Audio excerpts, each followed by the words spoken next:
Hey, it's Bill Gross, the LAProbateExpert.com, and I get asked all the time, how do I start building my real estate business in probate real estate? There are a lot of people come into my probate weekly call or go on to different forums, my probate experts, Facebook group, or other resources, and ask the question, where do they get started? Maybe they have been in real estate and have done a probate deal or two, or are brand new and like the idea and the power of a niche and want to know where to start. And so I don't sell coaching. I don't sell any data. I'm just a practitioner who's been successful. I relaunched my own business 3 years ago from scratch into a successful real estate practice. I'm going to share with you the exact steps you need to take to build a business and launch it successfully. Now, here's the thing. You may not like it. It's work. It's hard work. Anything worthwhile is worth the work. And so I don't know a way to shortcut it other than tell you the truth. I'm going to give you the following steps. I'm going to share with you a document I have available as well that you can text or email me if you want to get a copy of it. So step one is your foundation. There is no shortcut. Oh, there's a picture of my daughter in the background. Let me get rid of that. That's cute. There's no shortcut to this business without building your database. Your database is your business. It's your foundation. And so step one is building that by listing all the people you know, like, and trust. Now, if you don't like them, take them out of the list. You don't trust them, you don't want to work with them, take them out of the list. But you cannot build a business in real estate without this list. And you need to have their name, their phone number, their email, their mailing address, and their social media connection or multiple connections if you're working multiple social medias. What does that mean? You can use KV Core if you're an EXP agent like me, or a spreadsheet, but you need to have a list or a list of all of them. You can export them from your Google contacts or your Yahoo contacts or your Outlook mail, but get them all into one list, sort them, deduplicate them, and have this list. Now, there's a lot of questions you can ask me. Husbands and wives? Sure, why not? But you have to have at least the information of the person and your ability to contact them. Is it ideal to have places for notes? Yes. Is it good to have a place for dates to follow up? Of course. But this is the minimum, and it's free if you say Google Sheets. Name, phone, email, mailing address, and social media. Then count them up. Count how many you have. Count how many you have that are complete using this criteria, and then review that number every single week. So if I was coaching you, I would ask you, how many do you have in your foundation and how many are complete? And the answer is a number, not a story. Sounds hardcore, but this is what business is about. It's about results, not about excuses. That's number one. Number two, you're going to be contacting them regularly. Now, you're going to ask me what to contact. I'll get to that in a second. But you're going to call them every 90 days. You're going to email them all something of value weekly. And you're going to do a social media post. I would recommend daily. Now, your email can be repurposed as a post. That's one a week. And the rest you can do one or two personal and a couple related to real estate. That's what you're going to have as your activities. The content is estate planning. What you need to do, if you don't know it, is find resources that talk about the advantages of estate planning, the nuances of estate planning, avoiding Medicare costs, what happens in mixed families, divorces, conservatorships, guardianships. Go on to in YouTube and search for this kind of content or to your preferred providers. I'll get to that in just a second. And then what you're going to do is you're going to provide this content to your database. As you learn this, you'll share what you're learning. An expert just needs to know one more thing than their student, and then you can teach them that one more thing. Number four, estate planning providers. Now, you need to start creating a list in your foundation list of providers. Some providers are attorneys, some are estate planning attorneys, some are other kinds of attorneys. And you'll have a low-cost version. I recommend trustandwill.com.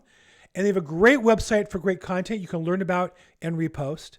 And then you'll have your local providers, your provider, if you have an attorney, or those of your clients. And you'll add them as you get more names and numbers to the list. And so what you'll do is you'll then, once you have all this put together, you'll go through your database and of the people that you know, like, and trust. Some you'll know if they have an estate plan. For example, you sold them a house and they took title as a trust. You know they have a trust. Some you know they don't. You sold them a house. It was not the name of a trust. It was in their names individually. You know they don't. And some you don't know the answer to. Start the ones you know. So if you know they have a plan, this is 6A, you call them and ask, can I ask who did it for you? Because I have other clients who need an estate plan and I'd like to introduce them. Are you okay if I contact them to refer my clients to them? And then you call that resource, and here's the key scripting. You ask them, are you still writing estate plans? That shows you understand their business. Many attorneys start writing plans, and as they graduate in their business, they only administer plans and they refer out writing new plans to different providers. So you at least want to ask that question. That gives them a sense that you know what you're talking about. And then ask them, can I introduce you to my other clients who need estate plans? I talked to Mary and Joe. They said you're the greatest. You did their plan. Are you still writing plans? Yes, great. I have other clients who might need them. Can I introduce them to you as well? And they'll say, hopefully, yes. And then ask, what's the best way to contact you? Some attorneys want to give a free consultation. Some don't. Some have a web form. Some have a webinar they want people to come to. Some do a live in-person or live online event. Find out and direct your customers to that. Then when you do your content piece, you can promote that as a resource you can send people to.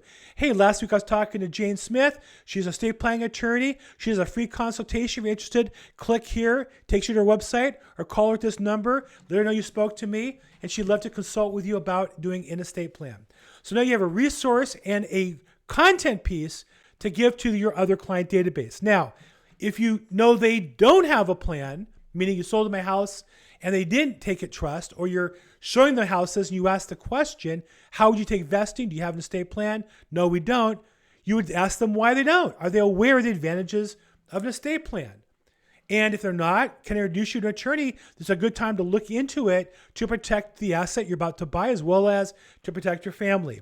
Offer to introduce them, and if they are, make an appropriate connection. And importantly, follow up afterwards. If you refer them, what I do is I make a note 30 days later to call back and say, hey, Joe, I know you and I spoke a month ago about getting an estate plan. I referred you to Jane Smith. You get a chance to reach out to her. And you'll get feedback. Oh, yeah, talk to Jane. She's great. Not for me, or we're not ready. Now at least you know. Or we talked to Jane. She's the greatest. We're using her. Now you know that, and you can call Jane with a little more confidence next time. And the last one is you don't know. You just ask people point blank, hey, I noticed that I sold you a house. You didn't have an estate plan at the time. Have you had one since? Are you aware of the advantages of an estate plan? When you're showing them property, you might ask them a question. If you were to buy this house, how would you take title? I noticed you don't have an estate plan in mind, or you have a trust in mind. Can I ask why? You're aware of the advantages. And so now what you want to do is take your list and you want to fill out all the people who you know are either yes or no.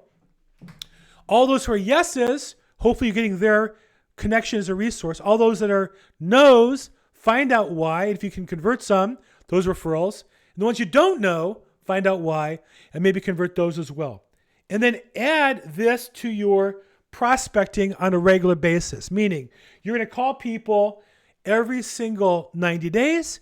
And one of the things you're going to add is completing out this list of knowing where they are. What I'm going to tell you is I started this and I generated enough business to get started where I had to stop doing it because I was just now talking to leads, talking to attorneys, and really launched my business. This is the first step. You could complete this in 30 days and have your database put together, cleaned up, gone through all maybe 100, 200 people, know those that have resources, those that don't, get a few names of a few attorneys that you can talk to, and at least you have the resources from which you can start building your business. But these are the first steps I would take if I was building a probate business starting from scratch in any location in America starting today. Hopefully this helps you. If you have any questions, reach back out to me, Bill Gross at EXP. If you're watching this on social media, reach out to me, send me a text, send me an email, ask me for a copy of the document if that would help you. And I'm here to help you make today your best day ever. Thanks so much.